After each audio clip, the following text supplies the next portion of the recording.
નમસ્કાર મિત્રો, આ એક સત્ય ઘટના છે તો વિડીયોને અંત સુધી જરૂરથી સાંભળજો. વિઠ્ઠલ કાકા લગભગ 65એ પહોંચેલા.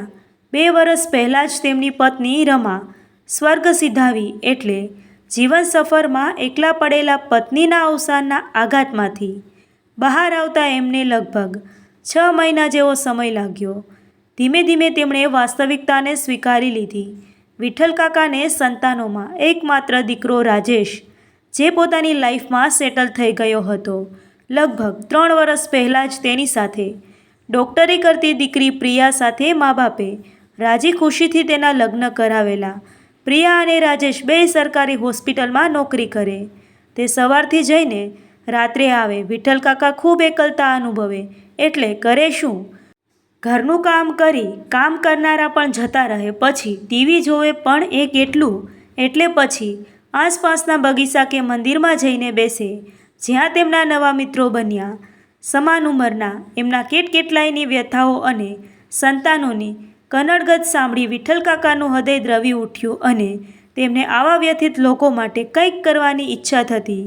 તેમણે વિચાર્યું કે કોઈક એવી જગ્યા હોય કે જ્યાં વડીલો સન્માન અને સ્નેહ સાથે વધારાની વય વિતાવી શકે. આ વિચાર વિઠ્ઠલ કાકાએ તેના બીજા 2 ખમતીધર મિત્રોને સંભળાવ્યો, જેમની પાસે બેંક બેલેન્સ અને ગામડામાં જમીન પણ હતી. જેના કારણે 3 મિત્રોના વિચારથી એક સારી સંસ્થાનો પાયો નખાયો, જેનું નામ વડીલોનું ઘર રાખવામાં આવ્યું. વડીલોનું ઘર, જેનો મુખ્ય હેતુને સેવા અને સન્માન એવો હતો, જ્યાં કેટલાય વ્યથિત વડીલો પોતાની વ્યથાઓથી છૂટવા માટે આવતા. આવા કેટલાય વડીલોએ આ વડીલોના ઘરમાં આશરો લીધેલો. વિઠ્ઠલ કાકા રોજ બધાને મળે, બધાની વાતો સાંભળે, પોતાની જાતને નસીબદાર અનુભવે અને મનમાં વિચાર કરે કે સંતાનોની વ્યથા આપણા નસીબે નથી, તે કેટલાય નસીબદાર. પણ આ વિઠ્ઠલ કાકા તો આખો દિવસ આ વડીલોનું ઘર, મંદિર અને બગીચામાં ફર્યા કરે. એટલે એને ક્યાં ખબર હોય કે ઘરમાં શું ચાલે છે. છતાં 2 ટાઈમ બરાબર જમવા મળી જાય છે અને આપણી બધી શરતો સચવાઈ જાય છે. આપણે દીકરાઓને ક્યાં અડચણરૂપ થતા નથી. બસ એનાથી રૂડું બીજું શું હોય? એટલે આપણે ક્યાં મુશ્કેલી થવાની, એમ વિચારી પોતે અંદર પોરસાતા બેઠા.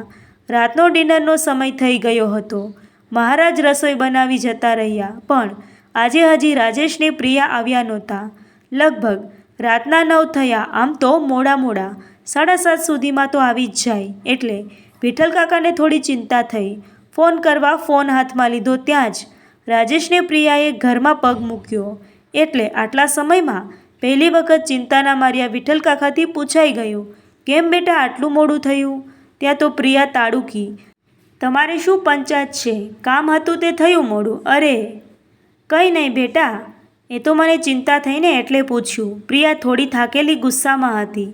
તે ફ્રેશ થવા ગઈ એટલે વિઠ્ઠલ કાકાએ રાજેશને પૂછ્યું, કેમ બેટા પ્રિયા ચીડાઈ ગઈ? કંઈ થયું છે તમારી વચ્ચે? બધું બરાબર તો છે ને? અરે હા પપ્પા, એવું કંઈ નથી. પ્રિયાની તબિયત સારી નહોતી એટલે અમે એને ડૉક્ટરને બતાવવા ગયા હતા અને ત્યાં જ મોડું થઈ ગયું. અરે કેમ શું થયું પ્રિયાને? વિઠ્ઠલ કાકા બોલ્યા, અરે કંઈ નહીં પપ્પા, કંઈ થયું નથી. ચિંતા ના કરો, ખુશીના સમાચાર છે. તમે દાદા બનવાના છો પપ્પા.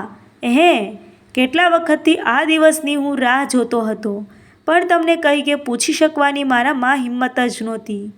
બહુ સરસ સમાચાર આપ્યા છે. ચાલ હું નીચે દુકાને જઈ પ્રિયાને ભાવતી મીઠાઈ, ગુલાબજાંબુ લઈ આવું અને મોઢું મીઠું કરાવું. તે ફટાફટ ગુલાબજાંબુ લઈ આવ્યા. બધા સાથે બેસી જમ્યા અને બધું વ્યવસ્થિત ચાલવા લાગ્યું. હવે વિઠ્ઠલ કાકા પ્રિયાને કાયમ કહેતા, બેટા તારે ખૂબ ધ્યાન રાખવાનું છે હો તારું. એટલે મારાથી થઈ શકે એ કામ તું મને બિંદાસ કહી દે છે, હું કરી દઈશ. અને નોકરી પણ થાય ત્યાં સુધી જ કર, નહીં તો ઘરે આરામ કરો. પણ પ્રિયા કહેતી, ના પપ્પા થશે ત્યાં સુધી હું કરીશ. જોકે પ્રિયાએ તો આગલા દિવસ સુધી નોકરી કરી અને પુત્રને જન્મ આપ્યો. પુત્ર નંદનના જન્મ પછી 6 મહિના તો પ્રિયાને રજા મળેલી એટલે તે ઘરે રહી, પણ પછી નોકરી શરૂ કરવાની થઈ. એટલે નાનકડા નંદને સાચવવાની જવાબદારી સહજ ને સહર્ષ વિઠ્ઠલ કાકાએ સ્વીકારી લીધી. અને આમે રૂપિયાથી વધુ વહાલું તો વ્યાજ હોય. એ ન્યાયથી વિઠ્ઠલ કાકા તો નંદમાં જ ઓતપ્રોત થઈ ગયા. જ્યાં જાય ત્યાં નંદનને લઈને જાય. વડીલોનું ઘર, બગીચો, મંદિર કે પછી બીજે ક્યાંય નંદ વગર તો વિઠ્ઠલ કાકા ડગલું પણ ના ચાલે. અને વળી નંદનને પણ પાછી મજા પડે. એક દાદાને બદલે કેટલાય દાદા દાદી પાસેથી નવી વાર્તાઓ સાંભળવા મળે, મસ્તી કરવા મળે અને આ રાત પડે એટલે બધી મસ્તીની વાતો મમ્મી પપ્પાને કરે. આમ કરતાં હવે નંદને સ્કૂલ મૂકવાનો સમય થઈ ગયો. શહેરની સારામાં સારી સ્કૂલમાં ડોનેશન ભરવાનું હતું. તે બાબતે આજે દીકરાને વહુ વચ્ચે થોડી બોલચાલ થઈ એટલે પ્રિયાએ કહ્યું, રાજેશ, અત્યાર સુધી આપણે પપ્પાને રાખ્યા જ છે ને, તો એમને કહી દે હવે એને ક્યાં હારે બાંધી જવું છે. ગામડાની જમીન વેચીને રૂપિયા આપણને નંદનના ભવિષ્ય માટે આપી દે. તે વિઠ્ઠલ કાકાએ સાંભળ્યું એટલે એમનાથી ના રહેવાયું. તેમણે કહ્યું, પ્રિયા, ગામડામાં મારા 2 ખેતર હતા. એ તો મેં પહેલાં જ રાજેશના ભણતર માટે લીધેલી લોન ચૂકવવા વેચી દીધા. પણ ત્રીજું? રાજેશ બોલ્યો, ત્રીજું આ મારું વડીલોનું ઘર બનાવવા વેચ્યું છે. રાજેશને પ્રિયા તો ચોંકી ગયા અને બોલ્યા, ગામડાનું ઘર રાખ્યું છે કે એનોય બારે બાર વહીવટ કરી દીધો છે? ના બેટા, એ ઘર તો છે જ, પણ એ મારા મૃત્યુ પછી તમને મળશે. ત્યાં સુધી તો એના પર મારો જ અધિકાર રહેશે. ત્યારે રાજેશ કાળઝાળ ક્રોધથી બોલ્યો, હા, તો પછી એ ગામડાનું ઘર રાખો અને જેની માટે આ ખેતર વેચ્યું છે એ જ તમારા વડીલોના ઘરમાં જાઓ રહેવા, અહીંયા મારા ઉપકાર લીધા વગર. વિઠ્ઠલ કાકા, જે આજ સુધી બીજાની વ્યથા સાંભળી રડતા, તે આજે પોતાના દીકરાના મુખે આવા કડવા શબ્દો સાંભળી તૂટી પડ્યા, ભાંગી પડ્યા.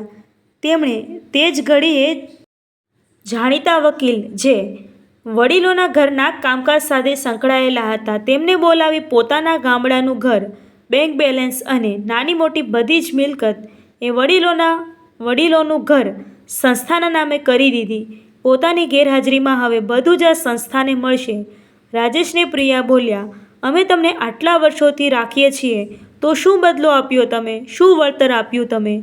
ત્યારે વિઠ્ઠલ કાકા બોલ્યા, બેટા, આ સવાલ તમારી જાતને પૂછો અને તમને યાદ ના હોય તો યાદ કરાવું કે તમે મને નહીં, મેં તમને રાખ્યા છે. કેમ કે તમે ભણી ગણીને નોકરીએ ચડ્યા ત્યારે આ મોટા શહેરમાં મકાન લેવાની તમારી કોઈ તાકાત નહોતી ને ભાડા ભરવાની મેં ના પાડી હતી. ત્યારે તમારી માના કહેવાથી આ ઘર મેં જ ખરીદ્યું. એટલે ઉપકાર તમે નહીં, મેં કર્યો છે. તમારા 2 ટાઈમના રોટલા ગણાવતા હોય તો એની પાછળ મેં પણ મારી ઉંમર ઘસી છે. પ્રિયા તો 6 મહિનાના નંદનને મારી જવાબદારી ઉપર નાખીને નોકરીએ ચડી ગઈ હતી. ત્યારથી લઈને આજે 5 વર્ષ સુધી એનું લાલન પાલન મેં કર્યું છે. આ તો તમે વળતર માંગો છો એટલે કહું છું, બાકી બેટા, વાલનું વળતર ના હોય. માટે હવેથી તમે આઝાદ છો. નંદનની જવાબદારીમાં ક્યાંય મારી જરૂર હોય તો હું ચોક્કસ નિભાવીશ, પણ તમે મહેરબાની કરી આ ઘરમાંથી જવાની સગવડ કરી લેજો. અને કદાચ ક્યારેક મારી સંસ્થાની તમને જરૂર પડે તો એ વડીલોનું ઘર તો ખુલ્લું જ છે, આવી જજો નિસંકોચ. પણ બેટા રાજેશ, મારી જેમ તું પણ તારા વૃદ્ધત્વની સગવડ કરી રાખજે.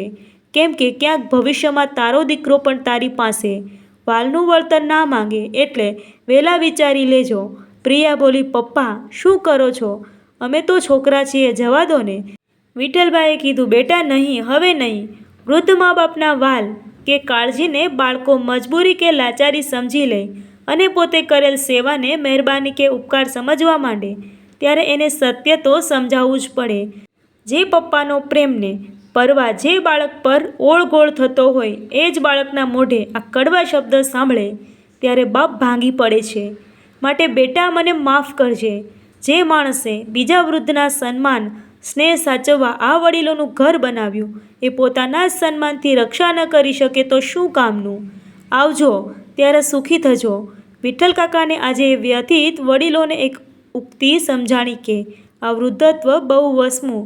કેટલી વાર સાંભળેલી આ યુક્તિ સમજાણી આજે, કેમ કે એ પીડા આજે પોતે પણ ભોગવી. થેન્ક યુ મિત્રો.